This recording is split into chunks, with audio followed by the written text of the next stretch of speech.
Residential evictions. Anybody here loves evictions? Anybody here filed an eviction before? I see a lot of victims. AB 246, Social Security eviction protections. So if a tenant doesn't pay rent and they notify you that it's because their Social Security payment was delayed for whatever reason, guess what? You can't evict them. You need to keep on providing them with housing services. And if you do anything to circumvent that, you'll get sued. And we don't like that. So just pay attention to that if any tenant ever tells you that it's because of their Social Security benefits. Guess what? If 6 months pass and they still don't pay and you try to file an eviction, the $180 million that City Council just gave those extortionists are going to be used for that. There's no way to escape that. Last time when I was here, we spoke about new security deposit laws, which basically requires landlords to document via photos the starting condition of the unit prior to the tenant taking possession, the condition of the unit right before the tenant vacates, and then the condition of the unit after the tenant vacates and the landlord makes the repairs. So it's 3 sets of photos and videos that you must not only maintain in your records, but also send it to the tenants. That was our last seminar. A seminar before that was when the law said you're not allowed to charge more than 1 month security deposit, right? So now there's another law. And the reason why I'm giving you this little history is because it looks to me and to people in the industry that the legislator is trying to discourage landlords from even taking security deposits because it's becoming a burden. Not only that it takes you time to rent a place and you give discounts and you say, oh, we'll give you 75% less on the security deposit. Even that is so highly regulated that it may be a burden, an administrative burden on the landlord to keep security deposits.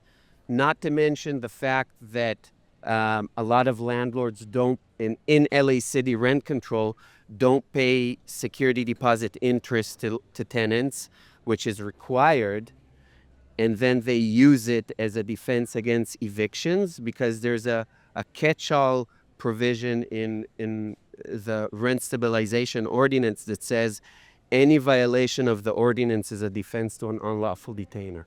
So I'm not exaggerating. We have a lot of cases where the notice demands $20,000, $30,000, $40,000 in unpaid rent, or even $10,000 or $5,000 in unpaid rent, and then we need to dismiss the case because the extortionist landlord say, oh, you didn't pay our tenant $25 in a security deposit interest, so now you need to dismiss the case, pay them the $25, and start over.